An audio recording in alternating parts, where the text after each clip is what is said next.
Halo pemirsa Unhas TV, senang sekali saya Andrea Ririn Karina dapat kembali menjumpai Anda dalam Unhas Daily. Dalam beberapa menit ke depan, kami akan menyajikan berita-berita terpercaya hanya untuk Anda. Dalam mempersiapkan mahasiswa dan alumninya untuk memasuki dunia kerja, Career Center Universitas Hasanuddin bekerja sama dengan beberapa perusahaan menyelenggarakan Hasanuddin Career Center Program di Gedung IPTEX Universitas Hasanuddin. Berikut berita selengkapnya untuk Anda. Memasuki bulan Februari 2024, Hasanuddin Career Program digelar selama 2 hari dengan menghadirkan 2 perusahaan ternama, yakni PT Asuransi Kredit Indonesia dan PT Mars Symbiosis Indonesia sebagai narasumber. Dengan mengangkat tema Initiating Your Journey to Achieve Your Ideal Career, para narasumber memberikan sejumlah tips dan strategi untuk menghadapi proses seleksi di dunia kerja.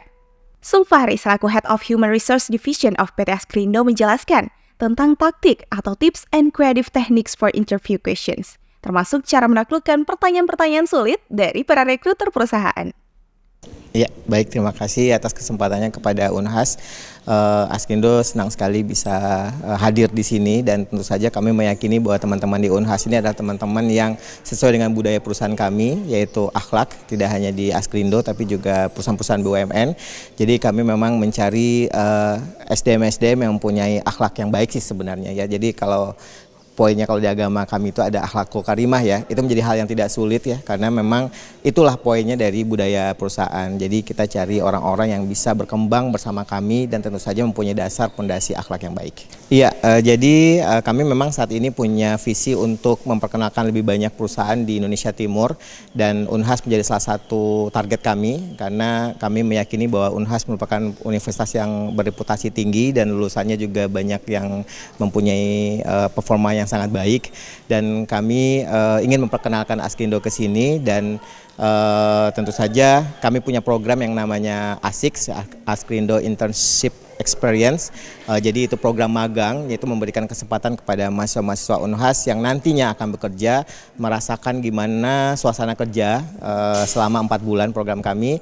Jadi di situ kami akan membekali para mahasiswa-mahasiswa ini juga tidak hanya sekedar dengan masalah cara kerja, tapi bagaimana meningkatkan interpersonal skillnya mereka, komunikasi mereka, dan presentasi mereka. Jadi kami paketkan itu sehingga nanti kami berharap teman-teman mahasiswa ini menjadi insan-insan yang siap untuk bekerja di mana saja. Ia juga menambahkan bahwa PT Askrindo memiliki visi untuk memperkenalkan perusahaannya di Indonesia Timur, salah satunya dengan menargetkan Unhas sebagai mitra. Mengingat Unhas memiliki reputasi yang tinggi dengan lulusan dari berbagai bidang yang berkompeten dan relevan dengan kebutuhan perusahaan.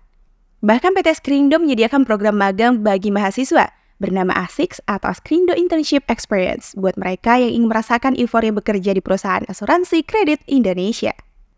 Pada kesempatan yang sama, Pradiasti Ayu selaku People and Organization Business Partner at PT Mars Symbiosis Indonesia membawakan materi terkait strategies for crafting a striking CV. Para peserta yang hadir pun sangat antusias dalam menanggapi setiap pertanyaan dan memanfaatkan kesempatan interaktif bersama narasumber. Banyak dari peserta memberikan tanggapan serta sharing pengalaman mereka dalam mengikuti rekrutmen di berbagai tempat. Kepala Cabang PT Askrindo Makassar, RDF Maulana, menyampaikan sebuah quotes yang menjadi reminder bagi para peserta bahwa komitmen dan konsistensi adalah kunci kesuksesan. Without commitment, we never start. But without consistency, we never finish. Kalau menurut saya kegiatan Unhasdar ini sudah mempermudah bagi mahasiswa, terutama sudah peka terhadap kendala-kendala yang dirasa mahasiswa dalam mempersiapkan dunia kerja.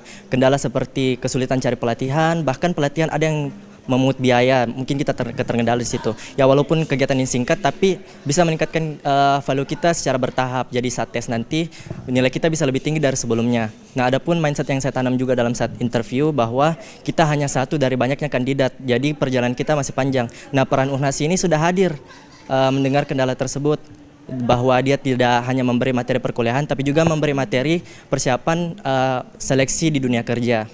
Dan juga kegiatan ini ternyata mengundang langsung narasumber dari pihak perusahaan. Jadi kita bisa mengukur tingkat keberhasilan secara praktik dalam sesi tanya jawab.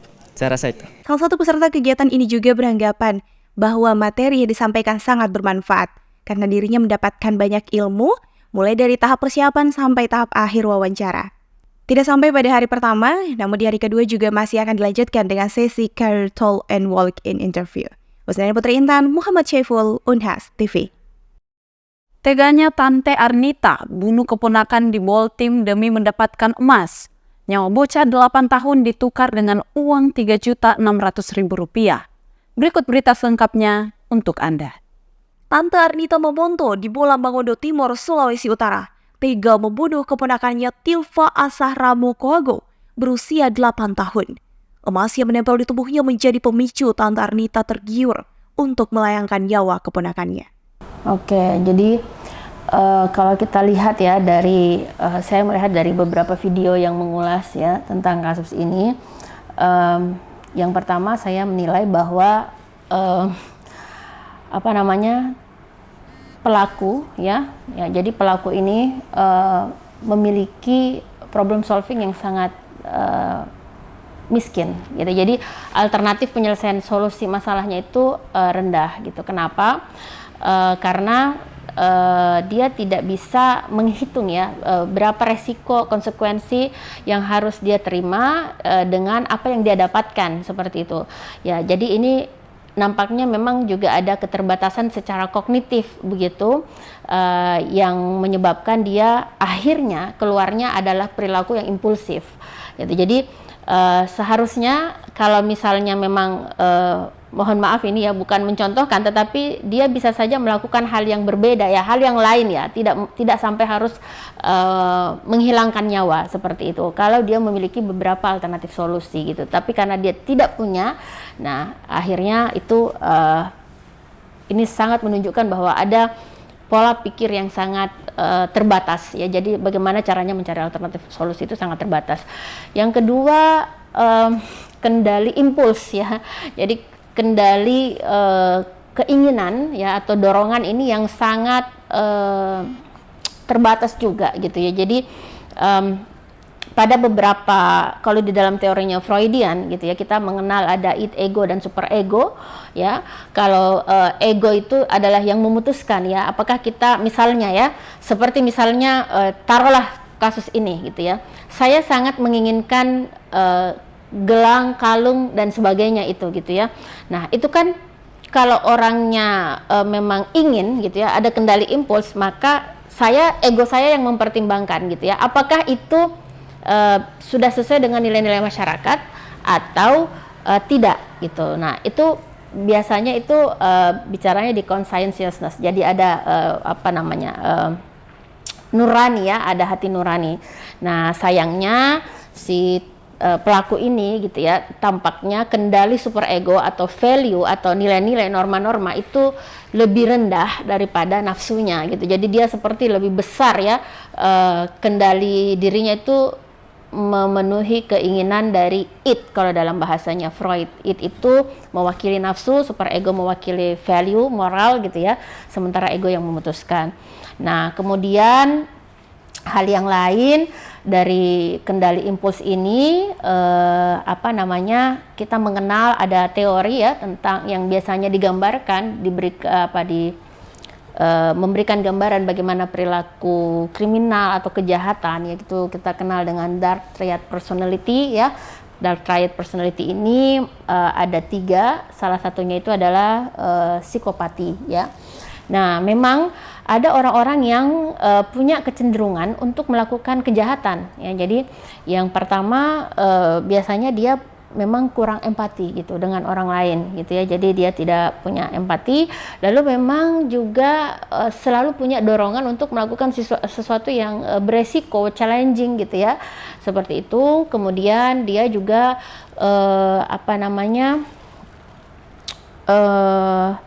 tampak tidak memiliki penyesalan, walaupun di mulut ada penyesalan, tetapi itu ya istilahnya mungkin gimmick gitu ya, supaya dia bisa berterima gitu ya secara sosial seperti itu. Kemudian ya biasanya memang juga tidak peka atas kebutuhan orang lain ya, itu tadinya di empati itu. Oh, yang terakhir memang juga perilakunya impulsif ya. Saya kira itu. Jadi kalau dari saya memandangnya ya memang secara kognitif terbatas, kemudian dia tidak mampu mengendalikan diri ya, impulsif, dia lebih memperturutkan nafsunya daripada mempertimbangkan nilai-nilai norma sosial. Lalu yang ketiga mungkin kita bisa jelaskan bahwa ya memang ada ciri sifat psikopati ya kalau kita melihatnya dari dark triad personality seperti itu.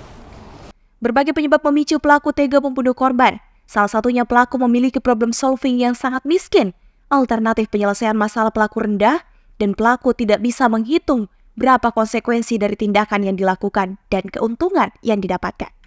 Ungkap dosen psikologi Unhas Istianeta Judit, sarjana psikolog, master psikologi, psikolog. Semoga keluarga dapat menerima ini sebagai musibah, turut membagikan langkah preventif, bisa dengan anak-anak sedapat mungkin tidak diberikan aksesoris yang dapat memancing pelaku, dan meyakini bahwa apa yang kita lakukan hari ini akan dipertanggungjawabkan kemudian. Aminah Rahma Ahmad, Andi Muhammad Syafrisal, Unhas TV. Madrasah Aliyah Negeri Jeneponto melakukan kunjungan ke Fakultas Kesehatan Masyarakat Universitas Hasanuddin. Kegiatan ini juga dirangkaikan dengan pengenalan program studi dalam lingkup Fakultas Kesehatan Masyarakat Universitas Hasanuddin. Berikut berita selengkapnya untuk Anda. Madrasah Aliyah Negeri Jeneponto atau Manjeneponto melakukan studi kampus tahun 2024. Studi kampus ini dilaksanakan salah satunya di Fakultas Kesehatan Masyarakat Universitas Hasanuddin, Kamis 1 Februari 2024. Dalam rangka sosialisasi program studi di Fakultas Kesehatan Masyarakat, FKM Unhas menyambut tamu mereka dengan pengenalan 2 program studi S1. Program studi tersebut adalah S1 Kesehatan Masyarakat dan S1 Ilmu Gizi. Acara ini berlangsung mulai pukul 12 siang di ruang K105 FKM Unhas.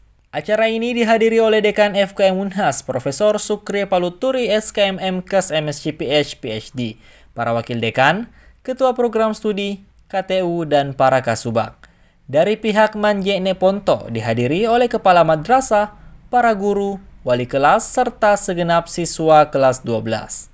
Acara pembukaan ini diawali oleh sambutan Dekan FKM dan sambutan Kepala Madrasah, dilanjutkan dengan penyerahan cenderamata dari FKM Unhas kepada Manjeneponto, begitu pula sebaliknya. Assalamualaikum warahmatullahi wabarakatuh. Jadi kami dari Manjeneponto ini kemarin itu siswa kami berkeinginan untuk melanjutkan pendidikan. Nah kemudian kami kemudian mencari fakultas mana yang cocok untuk bakat kemampuan dari siswa tersebut. Unhas menjadi dalam hal ini Fakultas Kesehatan Masyarakat menjadi salah satu fakultas yang diminati oleh siswa. Sehingga untuk mengakomodir keinginan siswa tersebut kami kemudian melakukan studi kampus, memperlihatkan kepada anak-anak bagaimana sebenarnya Fakultas Kesehatan Masyarakat itu sendiri. Nah sekarang kami sudah melihat berkunjung langsung, ternyata luar biasa. Fakultas Kesehatan Masyarakat ini menyediakan fasilitas pembelajaran buat mahasiswa, menyediakan fasilitas bagi mahasiswa yang kurang mampu, dan memberikan peluang yang sama bagi mahasiswa, terutama khususnya bagi mahasiswa atau calon mahasiswa penghafal Al-Quran, baik itu 10 juz, 20 juz maupun 30 juz. Ini hal yang luar biasa kami pikir karena tidak semua kampus membuka peluang seperti itu.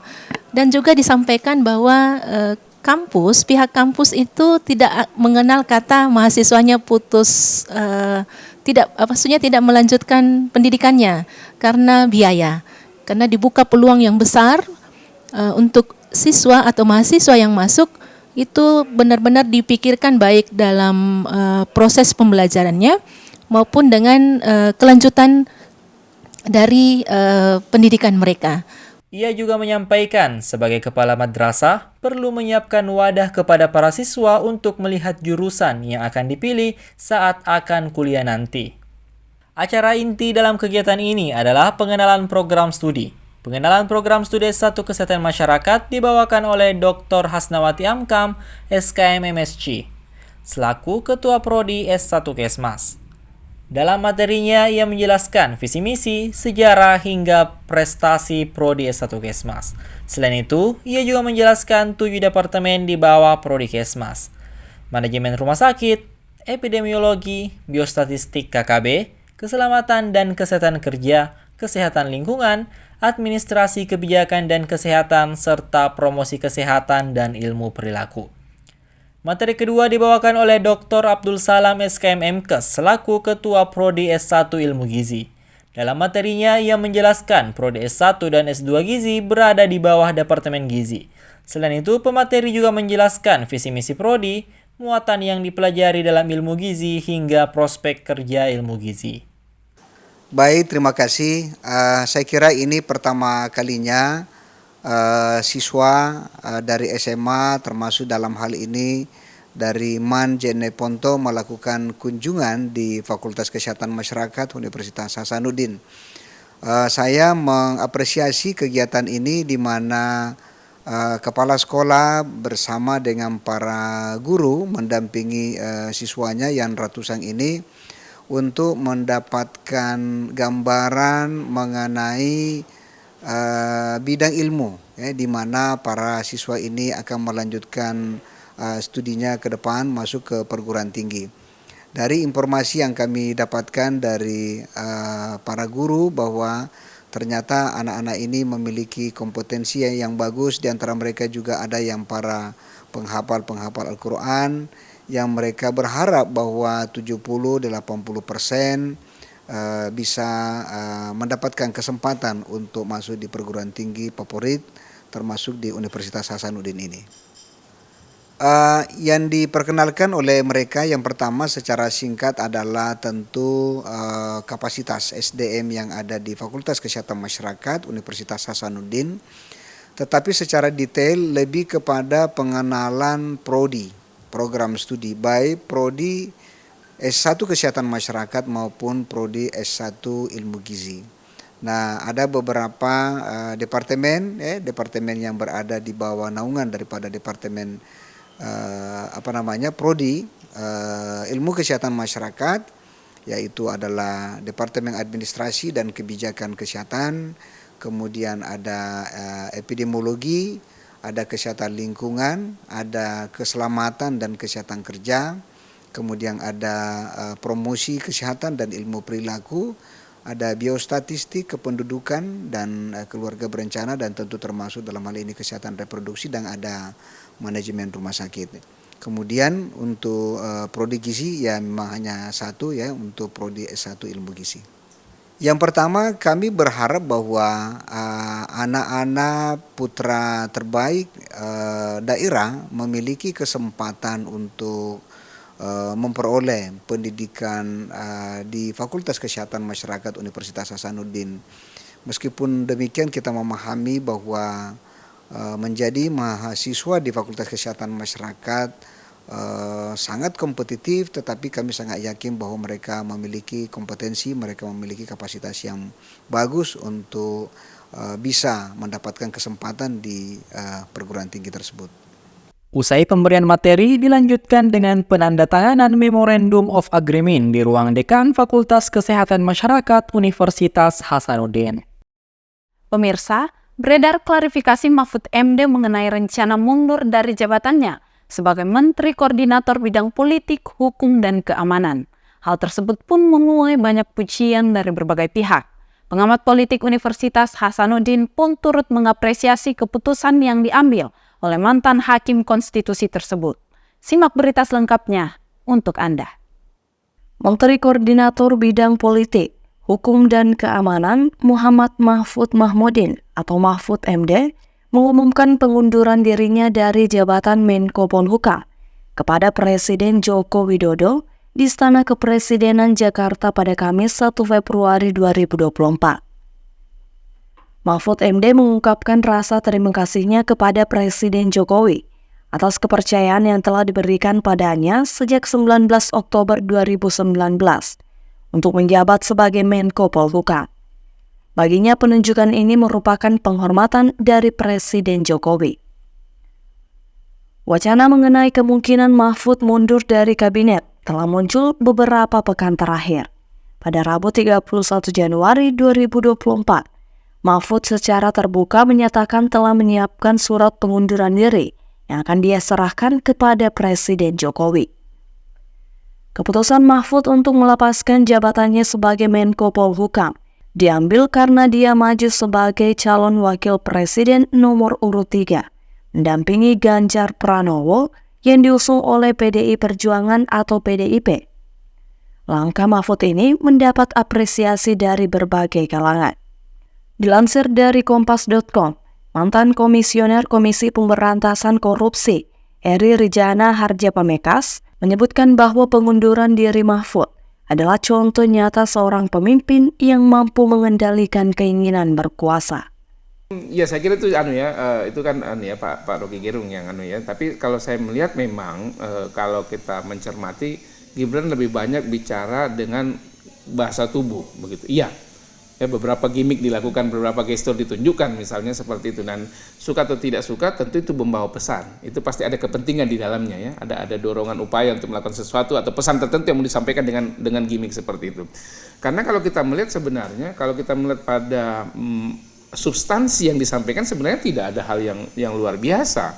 Tidak ada visi yang sangat luar biasa, yang sangat wah yang kemudian membuat orang kemudian akan memastikan sudah pasti ini atau ini sudah sangat baik. Tidak ada. Ya. Yang ada kemudian kan orang memperhatikan apa yang dilakukan, gerakan yang dilakukan, pilihan katanya, bagaimana kemudian pilihan diksi yang dikutakan, bagaimana itu disampaikan, bagaimana kemudian mimik yang ditunjukkan ketika itu. Nah, lebih banyak memang bicara dari konteks itu sehingga kemudian orang menangkap ya, karena kalau dari kalimat sebenarnya kan tidak ada hal yang dalam tanda petik yang dianggap betul-betul sangat menyerang, itu kan tidak ada.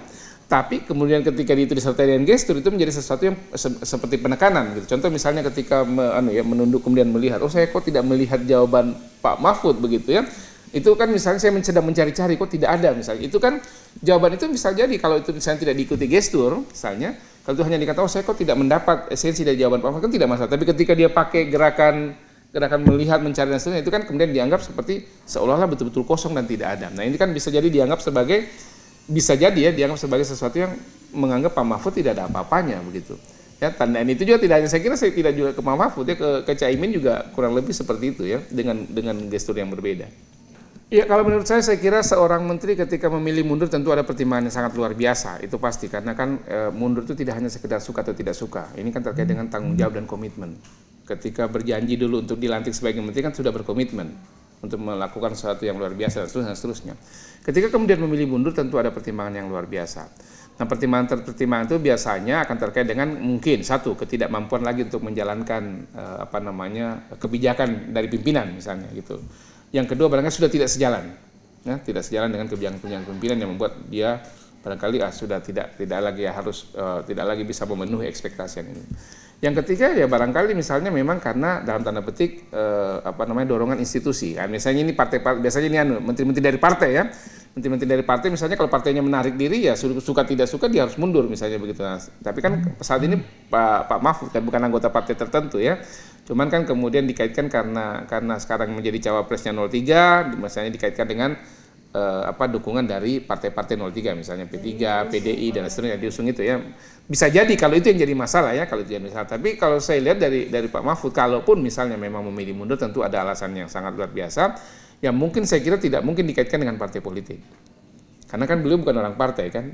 Tapi diusung oleh PDI, P3, ya Perindo dan seterusnya iya. Tapi kan kemudian kalau alasannya bahwa dia ditarik oleh partainya kan tidak mungkin ya, berbeda dengan menteri-menteri yang memang berasal dari partai politik ya, misalnya barangkali Pak Erlangga dari Golkar, misalnya Pak Zulkifli Hasan dari PAN misalnya, kalau partainya memutuskan untuk menarik ya suka tidak suka, masih cocok atau tidak cocok lagi itu harus diikuti. Tapi kalau Pak Mahfud kan sekali lagi itu beliau bukan dari partai politik sehingga kemudian hampir tidak mungkin saya kira itu karena alasan ditarik oleh partainya kan.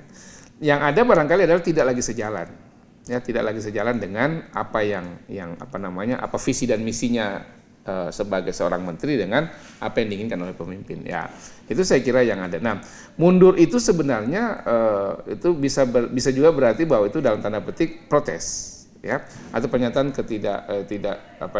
ketidakcocokan misalnya kepada pimpinannya ya, bahwa memang sudah tidak bisa lagi menjalankan apa yang menjadi tanggung jawabnya begitu. Jadi ya wacana mundur itu saya kira dikaitkan dengan ada ketidakcocokan begitu, tidak cocok lagi begitu ya di dalam konteksnya. Meskipun kemudian orang akan mengaitkan dengan karena dia diusung dia diusung oleh PDIP, P3 dan ini dan seterusnya, kemudian itu tidak sejalan, cenderung terlihat tidak sejalan lagi dengan Jokowi, kemudian memilih mundur. Kalau itu kan juga PDIP ada menteri yang lain. Gitu ya, PDIP kan juga punya menteri yang lain, misalnya di Nasdem juga ada menteri yang lain misalnya, yang mungkin tidak mengusung pasangan yang cenderung didukung oleh Jokowi misalnya, itu juga ada, tapi kan juga tidak mundur begitu, sehingga kemudian ya Pak Anu ketika melihat Pak Mahfud ini tentu misalnya ada hal yang yang mungkin sangat mendasar yang saya kira pertimbangannya ada pada Pak Mahfud.